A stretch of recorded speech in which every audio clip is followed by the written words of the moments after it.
Hello everyone and welcome to Sinful Gaming. I hope you're all doing well, I hope you're all staying safe, and most of all, I hope you're all fighting that war against the grey.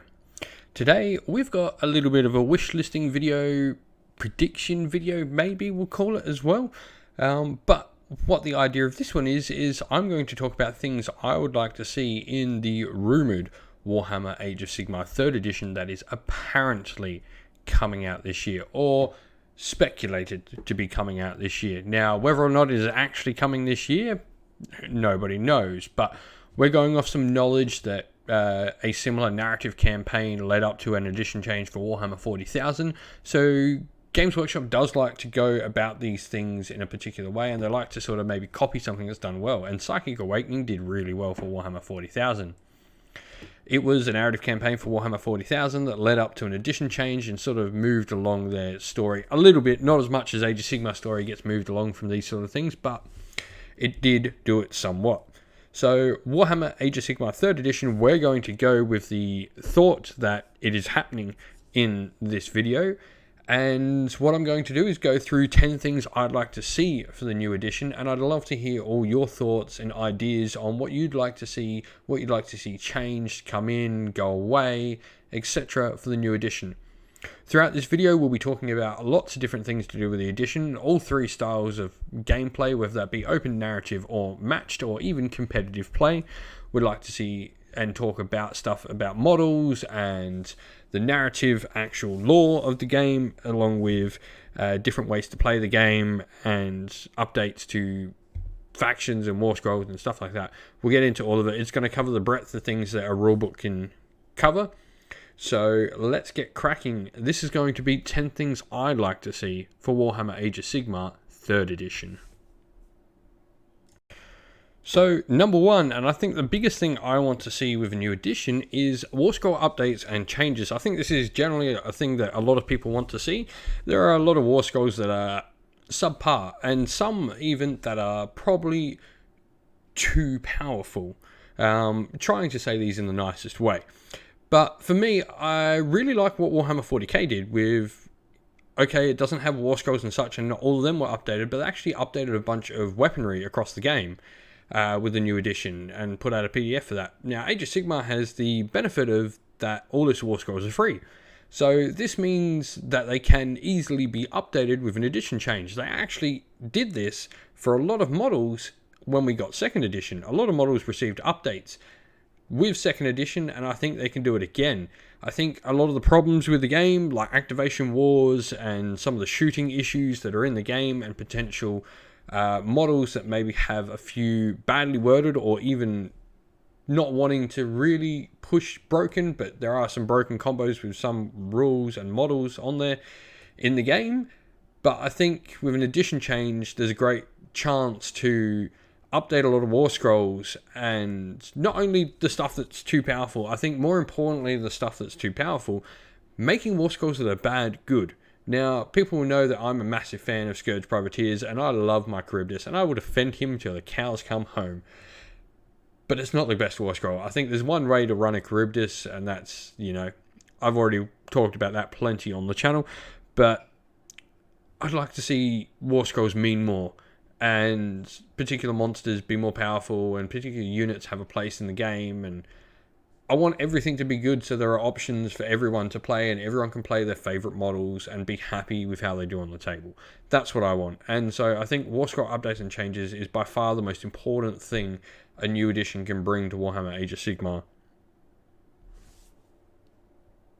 Now, I think this continues on a bit from my first point of updating Warscrolls, but I'd like to see the overall damage done by a lot of things in the game, particularly some of the high-end parts of the game, toned down. I think a lot of things now are just becoming so massive with damage that it's actually ruining the game in particular ways. Now, one of the things, I had an interesting conversation go along, and I actually sort of agree with some friends of mine that are talking about it, is the double turn. Now, this is a hot topic for many people, but I believe the double turn is no longer as good as it once was. it's a great mechanic, and I personally love it. I'm all for the double turn being a thing, but I think with so many pieces in the game and so many units and ways you can just do relentless amounts of damage in the game, the double turn is now far more effective a thing than what it used to be when, say, 5 Retributors were the baddest thing in the world.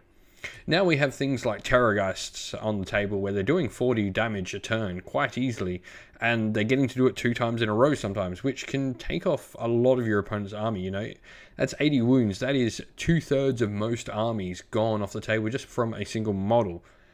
That's not a game place I really want to be in. I think the overall damage for a lot of things can be toned down. I think in general, rend could go up, but the actual damage output could go down. So by increasing rend, you're making more damage go through, but you could also tone that amount of damage down because more of it's going through, if that makes sense, I guess.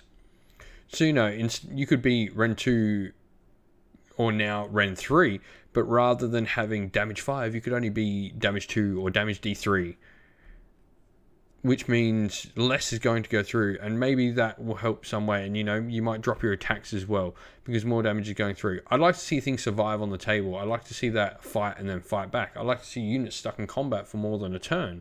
I don't want to see units just destroying every unit they touch turn after turn after turn. I want to see these fights and these slogs and these skirmishes break out over the table and different units fighting different things. But you need to be careful when doing this, obviously. Like, if we're toning down damage, you need to make sure that we're not toning it down so much so that it just becomes 2 armies smashing in the center. There needs to be a bit of balance to it, and I hope that with a new edition we can find the right place where that things are still moving around, but these fights actually last for more than a single combat round. Number 3 would be changes to shooting. Now, shooting is an interesting one because you can go watch a very great video by a friend of mine, Vince Ventrella, on his channel and on a show called Warhammer Weekly about negative play experience, but shooting is definitely one that came up in that a lot.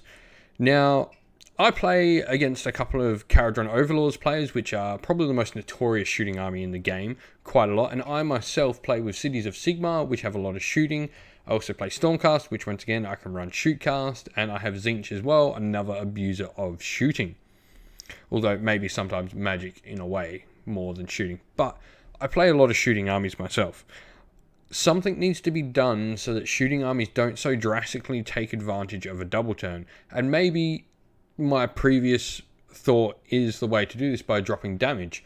And maybe you drop the rend on all guns in the game. Just game wide, rend drops on all ranged weapons, and suddenly maybe they're not quite as powerful. But you also want rend to be on guns because you want these particular armies, and you don't want to hamper someone and hurt units that currently exist because they have rend on the table. Like, how do Free Guild handgunners become different than Free Guild crossbowmen if they don't have rend?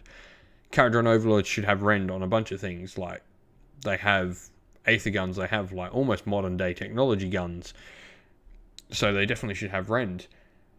So I think there needs to be a way to maybe change the shooting, and maybe that fixes maybe alternate shooting. So maybe the shooting phase is exactly like the combat phase where you shoot, I shoot, you shoot, I shoot. Maybe that's the fix. I'm not particularly sure what I want to see for shooting, and maybe this again is just my previous point reinstated. But I definitely think there needs to be changes to shooting in how it's affecting the game, because it can be a negative play experience for some people, and particularly newer players. Number 4, I've got make the realm rules meaningful. Now, this is going to be an interesting one because we had realm rules before where they were overbearing. Like the realm artifacts, we all know about the ethereal amulet and stuff like that. But now we're at this point where the realms do nothing. Artifacts are not used, they aren't even used in games anymore, they're not even considered, and me as a narrative player, I generally go back to those old realm rules to get some sort of effect in my games. Now, I understand the old realm rules were not everyone's cup of tea, and maybe they weren't a thing for match play. Maybe they don't exist in match play, and that's completely fine. I am fine with that.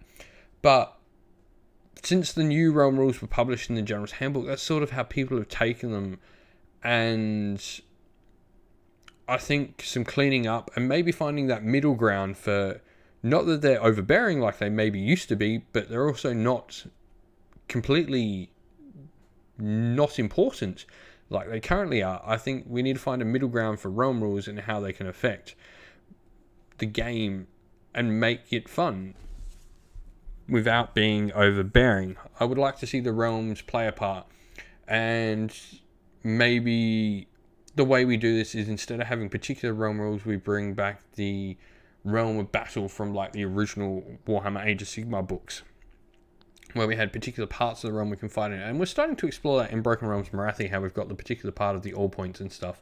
So maybe that's the right way to go about this.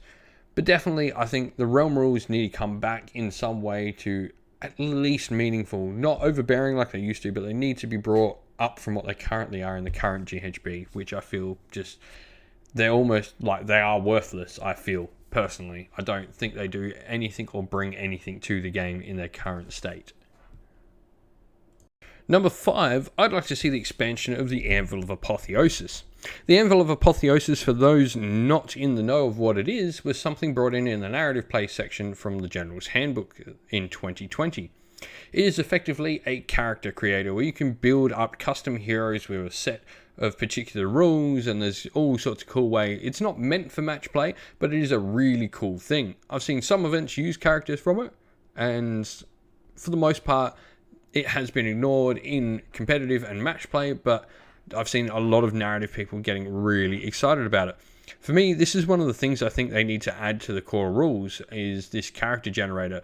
Encourage modeling, encourage kit bashing and stuff within your models, and allow people to play narrative play. Like, this for me is the best thing they have ever done for narrative play in anything they've ever done.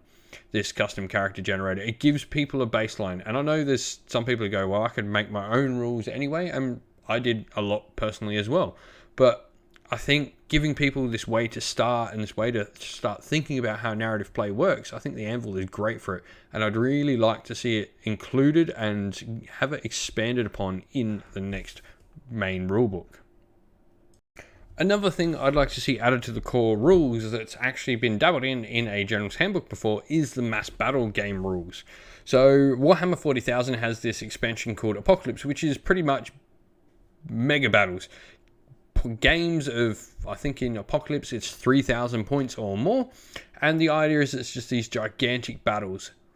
And I think Age of Sigmar could really use these rules. For narrative play especially, they're fantastic. They allow you to throw all your models on the table. And the Age of Sigmar rules that they previously released in the General's Handbook gave you some ways to deal with some of the issues that come up, like spellcasting and combat and all that sort of stuff. And this is what Apocalypse does for Warhammer 40k. It changes up some of the things and how the game works to make it smoother and run faster, but still give you the feel of putting all your models on the table. And I'd like to see these mass rules come out for Warhammer Age of Sigmar and be a core part of the rules mechanic. I think this, once again, is one of the other narrative parts of the game that really is something worth exploring. Number 7, and once again, some other rules way I'd like to see Games Workshop look at building their games towards is co-op and solo play. We've seen some solo play campaigns and rule sets come out with the Troggoth Slayers stuff that came out from Warhammer Community, or Doug from 2+ Tough, who made the solo play rules for Warhammer Age of Sigmar Warcry. And we've also seen a solo play mode of Warhammer Underworlds. So I think solo play definitely has some ground to stand on, and I think a lot of people actually enjoyed it. I mean, in this time and in this world that we're currently in, where we're not allowed to see a lot of other people in some places in the world, I think solo play has its place. But for me, the bigger part of this is I'd like to see co-op.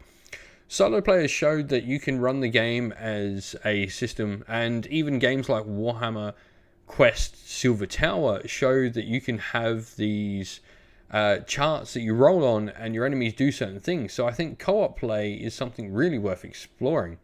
You can have everyone play with a couple of models playing against a, I guess, robotic system that does stuff based on what they're doing, and some rolls of some dice, and you can have a whole bunch of things happen. I think co-op play is really something worth exploring. 8, pretty simple, and maybe this harkens back to my first point once again, but I'd like to see bravery mean something in the game. At the moment, bravery is so easily ignored within the game. I mean, you have an entire faction now that ignores it, and in all honesty, that's fine.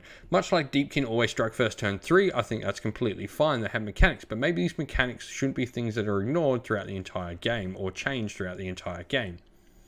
I'd like to see bravery have meaning, whether that means maybe changing how inspiring presence works. Maybe that can only be used by your general, or shortening the range of it again to like 3 and 6 inch, or something like that. I think bravery needs to be a part of the game. It's a really cool mechanic in the game, and it helps speed up your games when it's actually used. So I think we need to find a way to bring this back into the game and have it used once again. Number 9, I think secondary mechanics are something that we should look into bringing into the core rules of the game. Now, we saw these in the match play section of the General's Handbook, and picking secondaries and how you break ties with that, etc. But I think maybe secondaries is something that needs to come into the core rules. Now, maybe it's not as they are. Maybe there's set secondaries that you can complete every game. Much like in Warhammer 40k, how you have, I might be talking old Warhammer 40k, but from what I remember from 40k, you had First Blood, Slay the Warlord, and all these other main objectives you could do throughout the game. And I think maybe Age of Sigmar does well with that. Maybe these particular objectives that are in play every game help break ties instead of just going down to kill points or something like that, which is a very bad mechanic, I feel personally. I think we've got options in how we do this, but it's definitely something really worth looking into to make the game more fun. And it also, secondaries are really cool, as it means your opponent has something to play for at all points in time. I like the idea of secondaries. I personally wasn't a big fan of them maybe coming in to begin with, but I think done the right way, and so that they're not overbearing on how the main game is played, I think it can be something that adds a lot to the game and a lot to people playing the game as well. And 10, well, I think this one's a given and it's going to happen, but I really want to know what happens next in the story. I think the next core rulebook obviously needs to update everything. We've had the Soul Wars, we're going to have had Broken Realms by that point. The narrative section needs to be updated to include all this lore that's now happened. And I want to know where we're going next. I think the most exciting thing about Warhammer Age of Sigmar is that the game constantly evolves and the narrative constantly evolves. I mean, Morathi Kane is now a god, sorry, spoilers.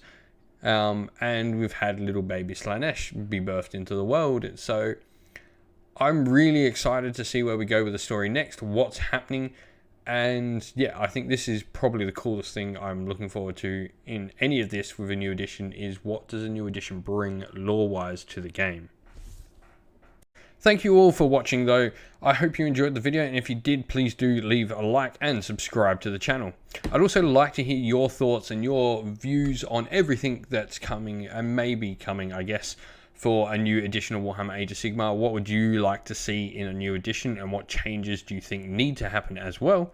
But also, if you'd like to come chat with me and other members of our community, you can do so by clicking the link and following it to our Discord server, which is down in the description of the video. And while you're at it on YouTube, please do go check out my featured channel section. There's a bunch of other fantastic Warhammer Age of Sigmar content creators there you can go have a look at. Lastly though, a special shout out to everyone who supports the channel. Thank you to James, AJC, JC, Christian Weir, Philip Ward, Soren, Kenny Lowe, Outer and Shot First, Casborn, and James Crowder. Thank you all so much for supporting the channel like you do.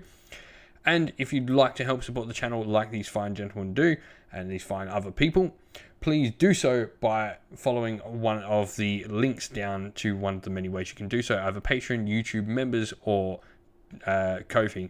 Thank you all again for watching. Stay safe, stay well, and most of all, keep fighting that war against the grey. Ciao for now.